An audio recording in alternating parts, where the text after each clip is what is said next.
पंथात फकीराकडे चिमटा असतो. तो चिमटा फक्त वारकरी संप्रदायात एका फकीराचा सिद्ध चिमटा होता. त्या फकीराचं नाव होतं अनगडशा नावाचा फकीर. तो सिद्ध होता, कारण जीवनभर तुकोबाराच्या घोंगडीची घडी केली त्याने. तो फकीर सिद्ध फकीर होता. एखाद्या संप्रदायाला नाव ठेवण्याची आपली पात्रता नाही, योग्यता सुद्धा नाही. एखाद्या जातीला नाव ठेवावा ही सुद्धा आपली पात्रता नाही, कारण साधूला जातच नाही. साधू जन्माला आला की जातच पवित्र. साधू जन्माला आला की जातच पवित्र. साधूची जात पाहत नाहीत. यातायाती धर्म नाही विष्णुदासा, निर्णय त्वायसा. कबीर मुसलमान. विचारले संप्रदायानं कधी नाही. सजन नावाचा खाटीक मुसलमान विचारले कधी नाही. दादू खोदू नावाचा पिंजारी नपुसक क्लिंबे तृतीय पंथी विचारले आतापर्यंत कोणी? माहीतच नाही लय जाणायला. विचारायचा काय प्रश्न? तृतीय पंथी. त्याचं नाव गाथ्या ते स्वामीजी, त्याचं नाव गाथ्या. कान्ह पात्रा खोदू पिंजारी तो दादू, भजनिया भेदू हरीचे पायी. आज सकाळच्या काकड्यात ते नाव घेतले शिव काकडा संपत नाही. जातीचा संबंध नाही. उच्च नीच काही नेने भगवंत, तिष्ठे भाव भक्ती देखोनिया. तुका म्हणे नाही जाती सवे काम, ज्याचे मुखी नाम तोची धन्य. चांगलं वागणाऱ्याला किंमत आहे. मालकाने एका ठिकाणी असा ठोका हाणला. उत्तम कुळी जन्म रे क्रिया मंगळ, बुडविले कुळ उभयता. उत्तम कुळात जन्म आहे पण वागतो वाईट, अख्ख्या कुळाला मातीत घातलं. साधू जातीच काय सांगू लागलो मी? हा चिमटा जातीवर सांगतो. प्रल्हाद कोणाच्या कुळात? रवींद्रजी राक्षसाच्या. बर नुसता राक्षसाचं कुळ नाही बाबाजी, इतक्या नालायक राक्षसाच्या पोटी जन्माला आले की प्रल्हादाच्या बापानं भजनच बंद केलं, मंदिरं बंद केली. हो, भगव्या कपड्यावाला दिसला की गावात येऊ द्यायचा नाही. हो, इतका नालायक. नाव घेऊन येते देवाचे ब्रीद हिरण्यकश्यपूचे. पण त्या कुळात रे दाद्या प्रल्हाद जन्माला आला रे. वागा प्रल्हाद बापाला मारलं, त्याच्या मारलं. विदारोनी दैत्य प्रेम पाना पाजिला, पांडुरंगे येऊ पांडुरंगे, जीवाचे जीव लगे येऊ पांडुरंगे. हो, मांडीवर घेतलं आणि त्याचं पोट चिरलं.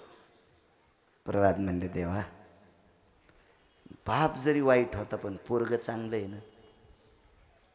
कुळ जरी वाईट आहे पण त्या कुळात वारकरी जन्माला आला ना. उचलून घेत कडेवरी जवळ घेतलं, हृदयाशी लावलं. देवा विचारलं, प्रल्हादा काय इच्छा आहे? काही नाही म्हणे. चंद्र सूर्य येतोपर्यंत आमच्या कुळात लोक नाव ठेवतील, आता नाही ठेवणार म्हणले. तू जन्माला आला नाही कुळात. ज्या कुळात वारकरी जन्माला आला ती कुळ पवित्र करणे. पवित्र कुळ पावन तो देश,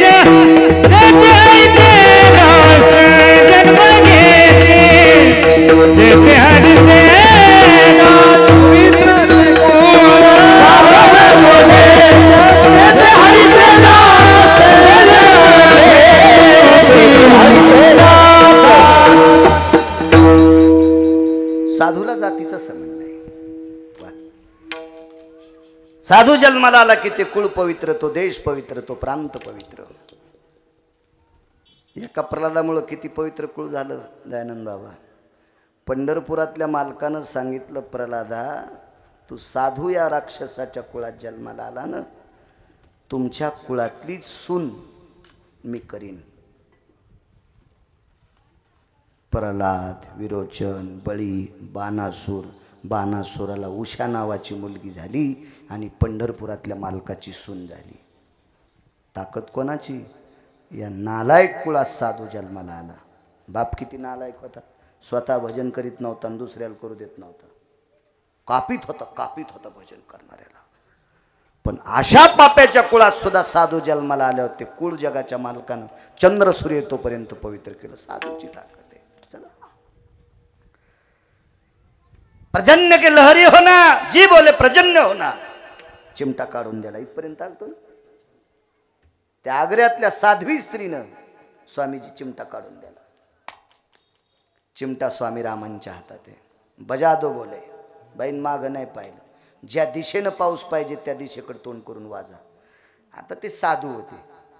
तुमच्या माझ्यासारख्याच्या हातात चिमटा आला असता तर आधी आपल्या वावरात वाजिला असता, त्याच्यानंतर भावाच्या वाजीला नसता, मेहुणीच्या वाजीला असता. कसे हसले बघा न, कसे कसे उकळले. पोटकिडे येत. तिकडं गणगोत जास्त, बाईलेच्या गोता तिकडचं जास्त आवडते, बायकोकडचं गणगोत. मग मित्राच्या रानात वाजीला असता आणि जो आवडत नाही त्याच्या रानाकडे तो पाहिलंच नसतं. म्हणून तर असा चिमटा आपल्या हातात येत नाही. तो चिमटा साधूकडे येत असतो. साधूच्या हातात चिमटा.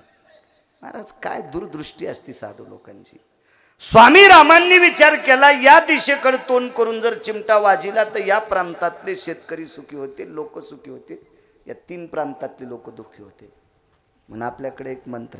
मी आल्या आल्या गुरुवर्य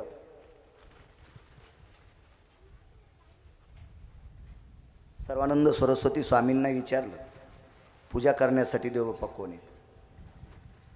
जवळचे देवबाप्पा. कुठलं गाव होतं त्यांचं? मोडा. मा भगवतीची कृपा पात्र आहे. तिथं जगदंबेचं मंदिर आहे, अंबिका मातेचं. काय मंत्रोच्चार होता, गोड गोड गोड मंत्र होते, फार सुंदर शे, छान. अशी मंत्र पाहिजे. असं बहरून गेलं तर म्हणू ग, बहरून असं ऐका वाटत होतं. किती वेळ पण पूजा चालावं, ऐका वाटलं होतं, ऐका वाटत होतं. त्या भूदेवांना प्रणाम. आमचे शिवकथाकार रवींद्र महाराज, प्रसाद दिला त्यांनी, पण त्यांना सुद्धा प्रणाम. मंत्रोच्चार असला पाहिजे. आपल्या क्षेत्रात नुसती स्वराला किंमत नाही. कुठल्या अभंगातला अर्थदृष्टी अभंग ऐकत असताना, प्रमाण ऐकत असताना अर्थदृष्टी ठेवली पाहिजे. ते प्रमाण कशाबद्दल चालू आहे तशा पद्धतीचा स्वर लावला तरच तो गायक. नाही तर राम वनवासाला चालले, चाल लावले, कसा मला टाकून गेला राम. तुला रुमण्यान हाणायला पाहिजे सुंबळ्या. तो इंचभर जागा ठवाची नाही, लाल करायची. जिथं दिसल तिथं हाणायला पाहिजे. तुया बापाची जी आगिरी आहे का हलकटा. निळा म्हणे नवरस देख, जानती गायक विरळा ते. गिरगावकर म्हणे नव्हे, निळा म्हणे नवरस देख. या नवरसाचं ज्याला सूत्र कळतं तो वारकरी संप्रदायातला भजने आहे. कुठली कुठलाही तू. गवळणी ज्या घरी गेलो, गवळण नव्हती घरी, आणि म्हणलो तर फोन करून जायचं. फोन नव्हता त्या गवळणीला, तसाच बोंबलत गेला का तू. भजन करणे या मंगळवारी नरका जाणे. नाही नाही नाही, काही बी नाही करायला पाहिजे. सूत्र आहे. काय विद्वत्ता महाराज. या आणि तानींच आपल्याकडे एक स्वतःच्या भोवताला अशी प्रदक्षिणा करत असताना एक श्लोक आहे. तसा श्लोक म्हटले, गोल फिरले स्वामीराम. 27 दिवस महाराजजी पावसाचा थेंब नाही. चिमटा वाजिल्याबरोबर 1.5 घंटा पाऊस पडला आणि आग्रा शांत केला. चिमट्याला प्रणाम केला आणि साष्टांग दंडवत पाठीमागून त्या माऊलीला घातला. आधी नाही पाय पडले, पण पाऊस पडल्याबरोबर बाईनं बी मागं फिरून पाहिलं. ती बाई बाईच होती, तिनं पण मागं आधी पाहिलं नाही. स्वामी रामांनी विचारलं, माताजी मी 1 तासापासून तुमच्याकडे आलो, माझ्याकडे न पाहता नाव घेतलं, पाऊस पडायचा चिमटा दिला, पण तुम्ही आता माझ्याकडे बघून नमस्कार केला. अगोदर मी दिसलो नाही का? तिनं सांगितलं मला जसं उत्तर दिलंय तसंच प्रश्न केलाय तसाच मी तुम्हाला करते. 1 तासापासून माझ्या पाठीमागे उभं होतात, माझ्या पाया पडा नाहीत, आताच काऊन पडतात? दोघांची उत्तर एकच होते. तर स्वामी रामांनी प्रश्नाचं उत्तर दिलं, माय तुम्ही सिद्ध केलेला चिमटा वाजिल्याच्या नंतर पाऊस पडतो, हा चिमटा जर इतका सिद्ध आहे तर तुम्ही किती सिद्ध असताल याच्याकरता तुम्हाला नमस्कार केलाय. चला म्हणले तुमचं उत्तर भेटलं, आपलं उत्तर घ्या. मी आतापर्यंत चिमटा लय जणायला वाजवायला दिला पण एकाच्या नाही पाऊस पडला नाही. तुझ्या हातात दिल्यावर पाऊस पडतो, त्या अर्थी तुझा हात पवित्र याच्याकरता तुझ्या पाया पडते. काय ताकद आहे महाराजा लोकांची. त्या व्यक्तीचं नाव आहे स्वामी राम शंकराचार्य महाराज. निसर्ग ज्यांच्या मुठीत असतो, कधी कधी देव नाही पाऊस पाडू शकत बरं का, कारण तो प्रांतातला बायडाटा पाहत असतो. त्या प्रांतात माणसं किती चांगले वागतात यानुसार देव बायडाटा पाहत असतो आणि वरुणाला सांगत असतो. पण त्या प्रांतातली संत वरुणाची मान दाबून पाऊस पाडतात. इतकी ताकद संतात आहे महाराज. सिद्ध केलेला चिमटा पाऊस पडतोय, त्या अर्थी ती साध्वी स्त्री किती अधिकारी असेल, ती स्वामी राम किती अधिकारी असतील. म्हणून मालक पहिल्या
अशी जागा स्वामीजींना येण्यासाठी करा. थोडीशी एक थोडासा रस्ता करा, थोडासा रस्ता सरका. महिला सरका थोड्याशी इकडे, फक्त 2 मिनिटं. पूज्यश्री स्वामीजी येणार आहेत, त्याच्याकरता रस्ता. मागे काय बघता, मी रस्ता द्या म्हणतोय तुम्हाला. सरका इकडे, लक्ष्मीकडे सरका म्हातारीकडे. काळं शर्ट सरका इकडं.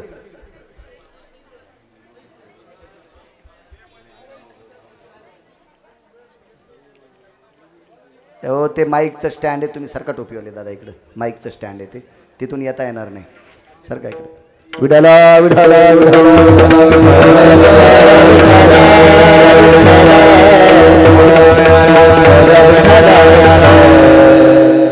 एवढा मोठा व्यासंग. चोपदार बस बस बस, मी सांगितलं की होते काम. बसा तुम्ही, घेऊन या महाराजांना आता.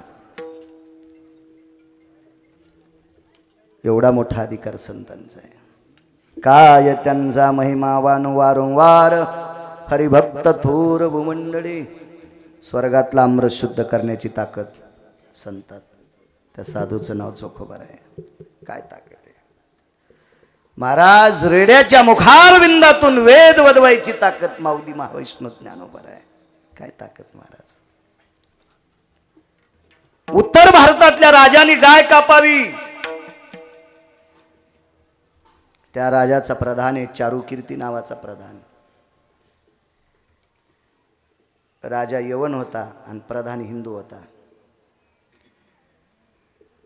या चारुकीर्ती नावाच्या प्रधानाने आपल्या राजाला सांगितलं, सरकार ये महाराष्ट्र के ज्ञानदेव और नामदेव बहुत बड़े संत है बोले.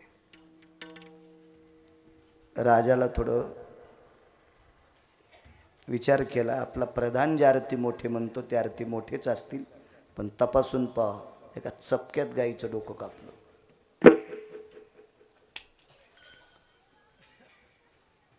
वरे घ्यायची का? घ्या वरे घ्या.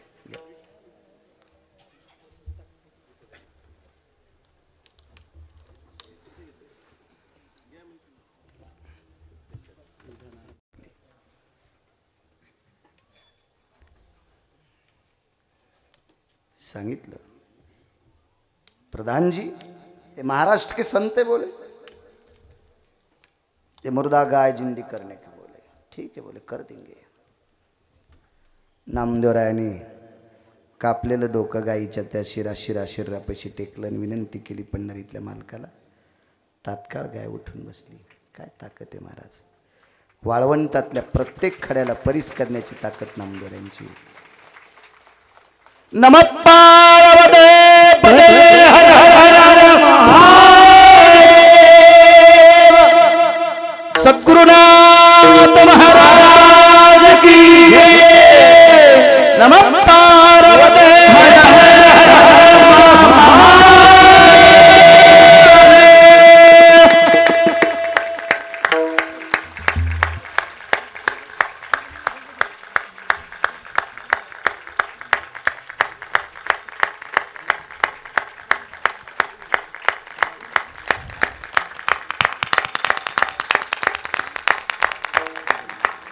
पूज्य श्री प्रातस्मरणीय गुरुवर्य श्री श्री 1008 श्री महंत महामंडलेश्वर परमानंदगिरीजी महाराज भांगशी मातागड साधू या ठिकाणी प्रगट झालेले. साधूंना प्रणाम.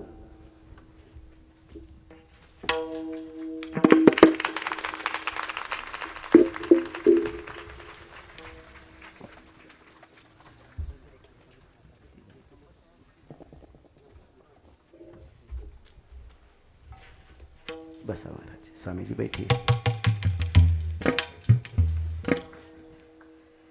गुरुवर्य स्वामीजी आलेत. सर्वांनी मोठ्या श्रद्धेने नमस्कार करा. धर्मानां पवित्रो धर्म संन्यासो पवित्र. अशा पूज्यश्रींच्या साष्टांग दंडवत करतो आणि आपल्या संप्रदायातलं मधलं भजन घेतो. विठोबा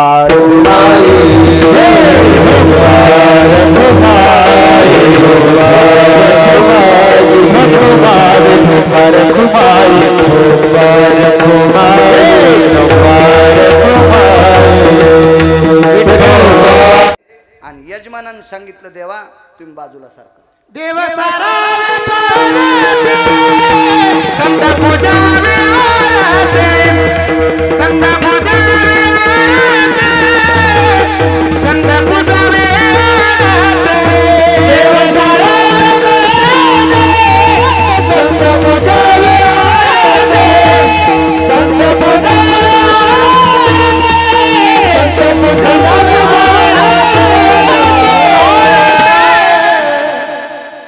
गिरगावकर म्हणतो हे खोटं नाही. देव सारावे परते संत पुजावे आरते. आणि आता ज्ञानोबराय तुकोबरायची पूजा चालू झाल्यावर भगवान शिवजीला आणि पांडुरंगाला राग यायला पाहिजे ना. राग नाही आला.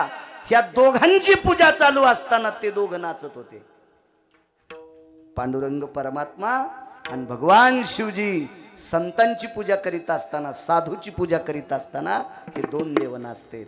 तर मग आज काशीगिरी महाराजांच्या पुण्यतिथीत का का का कोणाचं वर्णन करावं? संतांचं वर्णन करावं. संतांचं जे गावी केला वास. हो किरायानं घर दिलं आणि कुठेही खिळे टोकायला ते म्हणलं सोडून दि. आजचं घर साधूचं आहे, आजचं घर संतांचं आहे. आज त्यांचं चरित्र असावं. असो 360 तीर्थापैकी एक तीर्थ लागलं. त्या तीर्थाचं नाव आहे यमुना नावाचं तीर्थ. फार मोठी ताकद त्या तीर्थात. तीर्थ 360 सांगितले. त्याच्यानंतर संतांचं चरण तीर्थ सांगितलं आणि पुन्हा एक तीर्थ सांगितलं आईबापाचे पाय. सकल तीर्थाचे धोरे जे का जाण माता पितरे. महाराज ज्या माऊलीच्या पोटी साधू जन्माला आले, आल्या आल्या मी बघितलं, समोर आल्याबरोबर बाबाजींनी त्या मातोश्रीला प्रणाम केला. महाराज, जी माऊली साधूला जन्म देते ती माऊली माऊली नसते, ती जगाची माया असते. काय ताकद. एका आखाड्याचे महात्मा आपल्या आईला भेटायला आले. आई थकली. येतो चंद्रभागेकडे पुन्हा. आई थकली होती. थकलेल्या आईनं आपल्या साधू पुत्राला सांगितलं, महाराज माझा शेवट करून जा. आयुष्य 10-12 दिवसाचं शिल्लक आहे, तेवढ्या दिवसापुरतं थांबा. महाराज थांबले. एका भक्तानी महाराजाला त्यांच्या घरी नेलं आणि त्या दिवशी आईचं देहावसान झालं. महाराजाला घरी यायला वेळ झाला. फोनची व्यवस्था नाही. महाराज कोण्या भक्ताकडे गेले पत्ता नाही. रात्र गेली, दिवस गेला. दुसऱ्या दिवशीची रात्र गेली आणि पहाटे 9 वाजता गावकऱ्यांनी आईचं प्रेत उचललं, पार्थिव मळ्यात नेलं मशानभूमीमध्ये आणि आईचं पार्थिव लाकडावर टाकलं. भडाग्नी नावाचा अग्नी दिला. तेवढ्या अवकाशात महात्मासारखा, गुरुजींसारखा, तुमच्यासारखे साधू, त्या म्हातारीचे पुत्र मशानभूमीत आल्याबरोबर सगळे लोक उभं राहिले, प्रणाम केला, खाली बसले. साधूनं आईच्या जळत्या प्रेताला 3 प्रदक्षिणा केल्या आणि आईच्या जळत्या चितेकडे तोंड करून डोळे झाकून नमस्कार केला. हे भडाग्नी नावाचा अग्नी माणसाला जाळतो त्या अग्नीला भडाग्नी म्हणतात. पोटातलं अन्न पचवतो त्याला जठराग्नी म्हणतात. पाण्याला जाळतो त्याला वडवानळ नावाचा अग्नी म्हणतात. ह्या मशानी नेवनी भडाग्नी देवनी येती परतोनी माघारे. प्रापंचिक स्त्री असल्यामुळं अग्निदहन करावं लागलं. मुलगा संन्याशी आहे. पण त्या संन्याशी महात्म्याने साधूने आईला जळत्या चितेला नमस्कार केला आणि त्या अग्नीला विनंती केली, जीवनभर वासनेला विष तू लावलाय. जाता जाता आईचं अंतिम दर्शन झालं नाही. तिच्या तोंडावर गौरी पडल्याच्या नंतर दर्शन झालंय. जाता जाता दर्शन घेण्याची इच्छा आहे. काय या साधू लोकात ताकद आहे सज्जनांनो. जळत्या चितेतून आईचा हात बाहेर आला, महात्म्याच्या हातात हात दिला आणि आईचा हात पुन्हा चितेत अदृश्य झाला. एवढी मोठी ताकद या संत लोकात असते, एवढी मोठी ताकद. विश्व कोणावर टिकून आहे? कोणावर टिकतं विश्व? या संतांच्या बळावर विश्व टिकून आहे. चला. आणि त्या संतांना त्रास देणाऱ्या हरामखोरांना, त्या संतांना त्रास देणाऱ्या भडव्यांना, नालायकांना, बुजदिलांना बजाल्याने इतकं शिवे, या हरामखोरांना मारण्यासाठी 8वा अवतार. त्या हरामखोरांना मारण्यासाठी 8वा अवतार. दिशा प्रसन्न झाल्या. 360 तीर्थापैकी एक तीर्थ लागलं. ते तीर्थ आहे कृतांताची बहीण यमुना. ते तीर्थ सुद्धा पंढरपुरातल्या मालकाचं, द्वारकाधीश कृष्ण परमात्म्याचं दर्शन घेण्यासाठी उंचावत होतं. पुर चढला चाट त्याशी लाविला अंगुष्ट. अंगठा लावल्याबरोबर ती यमुना दुभंगली. कशी दुभंगली? त्यावेळेला या पवित्र भारत देशातल्या स्त्रीच्या डोक्याचं वर्णन केलंय. जुन्या काळातली माऊली असं मधनं भांग पाडायची, मधनं भांग पाडायची. मी ज्या वेळेला रवींद्रजी कर्मकांड करायचो ना, त्यावेळेला सत्यनारायणाच्या दिवशी बायका नाव घ्यायच्या. चुनचुन चुन्यात बसले मेन्यात, गुलाल भांगात येलदोडे मुठीत, अण्णासाहेब बसले दाटीत, तर कशी जाऊ पान सुपारी वाटीत. म्हणजे गुलाल भांगात म्हणायच्या. त्या काळात त्यांचा भांगा समाधातून होता ना. आता भांग इचकले म्हणून राष्ट्रसंत दुनियादास महाराजांनी एक गीत लिहिलं. 4 पट्टे साडी नेसेल उघड, मागून काढी कोंबड, कपाळाला कुंकू नाही दिशे घुबड, सांग सांग पोरी नान्न लागन का गोड, नैवम गिरगावकर लिखितम. गिरगावकराचं वाक्य नाही, दुनियादास महाराजांचं वाक्य. काय माझ्या पवित्र स्त्रीचं वर्णन आहे माझ्या माईंनो. या पवित्र स्त्री, या भारत देशामध्ये सर्वात मोठी श्रीमंती कोण असेल बोंबलून सांगेल, फक्त तुम्ही आहात, फक्त तुम्ही आहात. महाराज, देवाला जन्म दिलाय तुम्ही, साधूला जन्म दिलाय तुम्ही, चांगलं काम करणाऱ्याला जन्म दिलाय तुम्ही, रयतेच्या राजा छत्रपती शिवाजी महाराजांना जन्म दिलाय तुम्ही, धर्मनिरपेक्ष महाराणा प्रतापांना जन्म दिलाय तुम्ही, या पवित्र लोकांना, रत्नांना जन्म देणाऱ्या तुम्ही रत्न आहात. एवढ्या मोठ्या अधिकार तुमच्या भांगाचं वर्णन केले. दुभंगली यमुना माई पैलतीराला पोचले. 4 दरवाजे होते, एकच दरवाजा उघडा होता. गाई किती होत्या? 9 लाख. वेळ संपलाय. आई तुझा मी एकुलता एक, गाई राखी तो 9 लाख. स्वामीजी 9 लाख गाई म्हणल्या जमीन किती असेल? आणि तेवढ्या जमिनीचा मालक रात्री 1 वाजता उठून गाईला वैरण टाकतो. कस काय नाही लक्ष्मी त्याच्या घरी यायची? 1.5 एकर जमीन 10.5 दात घासायला उजाळड्या 10.5 दात घासतो. सूर्यवंशी आडनावान नाही म्हणालो मी, सूर्यवंशी. आणि पुन्हा म्हणला कस काय मिळत धकन तुला रुमण्यान हाणायला पाहिजे सोमळ्या. 10.5 दात घाशी तू आणि पुन्हा म्हणून तू मेळ बसत नाही. अशी उद्योगम वर्धनते लक्ष्मी. लक्ष्मी तशी घरी येत नसते, काम करावं लागतं. हरी का नाम पेट का धंदा न करे मूर्खांदा. काम केलं पाहिजे माणसं. मला वाटतं आजचं यजमानपद आदरणीय ती सुरेशराव पाटील बनकर बरोबर त्यांनी सत्कार केला. उगं होता येतं का यजमानपद घेता येतं का? कष्ट करावं लागतील, सायास करावं लागत असेल, प्रयत्न करावं लागत असेल. त्यावेळेला ह्या यज्ञामध्ये एक छोटस योगदान त्यांना प्राप्त झालं. सुरेशजी पाटील बनकरांना एक योगदान प्राप्त झालं. त्यांना योगदान कसं करता येईल? झोपणाऱ्यांना कसं प्राप्त होईल? या सप्ताहात ज्याला अन्नदान करण्याची इच्छा आहे त्याला कामच करावं लागेल. काम करावं लागेल. काम करणं अत्यंत गरजेचं आहे. काम बंद करून जे भजन करतात का ते पण नालायकच असतात. मालकांनी सांगितलंय कामामध्ये काम, काही मना राम राम, जाईल हा भवश्रम, होईल दुःखाचे, दुःखाचं पण सुख होईल. काम करत जा. मी नेहमी सांगत असतो पैसा देव नाही, पैसा देव नाही, पण देव आणि संत याच्यानंतरची तिसरी शक्ती कोणती असेल तर अर्थ नावाची शक्ती, तिला पैसाच म्हणतात. बाबाजी यज्ञ करायचा असेल तूप लागेल, वरून कसं पडन? विकतच घ्यावं लागेल. आणि चोरून आणणारं तूप यज्ञाला कसं पावन होईल?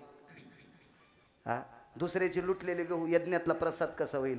हे डांगरा आणण्यासाठी पैसे लागले असतील, कोणाला तरी घाम गाळावा लागला असेल, कोणाला तरी कष्ट करावं लागलं. एक ट्रॅक्टर भर डांगराची भाजी यासाठी पैसे लागतील का नाही? म्हणून तुम्ही काही करा, अर्थ नावाचा पुरुषार्थ आहे. म्हणून 35च्या आतल्याला वयस्कर लोकांना सांगायची माझी पात्रता नाही, माझी लायकी नाही, माझं तितकं वय नाही, पण 35च्या आतल्यांना सांगतोय दिवसभर काम केल्याशिवाय संध्याकाळची भाकरीच खाची नाही. तो या भारत देशात जगण्याच्या लायकीचा आहे, तो या कुटुंबात जगण्याच्या लायकीचा आहे. यायचा विचार करायचा नाही. या भगव्या वस्त्रातल्या लोकांचं काम घोकुनी अक्षरे. हो, या लोकांचं काय काम आहे? यांना शास्त्र, वेद, पुराण, देव, नामस्मरण, साधना हे त्यांचं काम आहे. भगवान शिवजीची साधना, रामप्रभूंची साधना, पांडुरंगाची साधना, कृष्ण परमात्म्याची साधना, ह्या त्यांच्या साधना म्हणजे त्यांचं काम आहे. तुम्ही आपण संसारातल्या लोकांनी ह्या गोष्टी अंगाला चिटकून घ्यायच्या नाही. फुकट कळण शेंडी वळवळ आगाऊपणा केला नाही पाहिजे. आपण काम केलं पाहिजे, नीट काम केलं पाहिजे. चला, 9 लाख ज्याच्याकडे गाई येते रात्री 1 वाजता गाईला वैरण टाकायला उठले त्या अर्थी कर्तव्य घेतलं पाहिजे नंदराजाकडून. आणि तोच दरवाजा बंद करायचा विसरले. तो दरवाजा होता गाईचा. महाराज गाईच्या आशीर्वादाने जगाच्या मालकाला यशोदेसारखी माय सापडली आणि नंदासारखा बाप सापडला. काय यशोदा होती हो, काय यशोदा होती. आम्ही कधी कधी ढालेगावला आमच्या भागातली माणसं मेले की आज ती ढालेगावला नेतो. जवळ आहे ढालेगाव, आम्हाला गोदावरीचं पात्र आहे. रत्नेश्वराचं मंदिर आहे तिथं, भगवान शिवजींचं. तिथं अंत्यविधी ते शेवटचा 10वा तिथं करीत असतो. मग तिथं गेल्यावर काय काय पोरलंय चालू. आमचे देवबाप्पा सांगत असते तुमचे वडील गेले आता काय सोडता? ते म्हणला मी केळी सोडतो. 6 महिने केळी खाणार नाही. त्या पोराला म्हणलं केळी कस काय सोडली? ते म्हणला केळी खाल्ल्यावर सर्दी होती म्हणून सोडली. तंबाखू काऊन नाही सोडली? गुटखा काऊन नाही सोडला? दारू काऊन नाही सोडली? असा त्याग असतो का? 9 लाख गायी असताना दुधाचा प्रत्येक पदार्थाचा त्याग केला. ज्या वाड्यातून कृष्ण बाहेर पडले, त्या वाड्यातून कृष्ण ज्या दिवशी बाहेर पडले त्या दिवसापासून 9 पदार्थाचा त्याग केला. मरेपर्यंत ती पदार्थ खाल्ले नाही.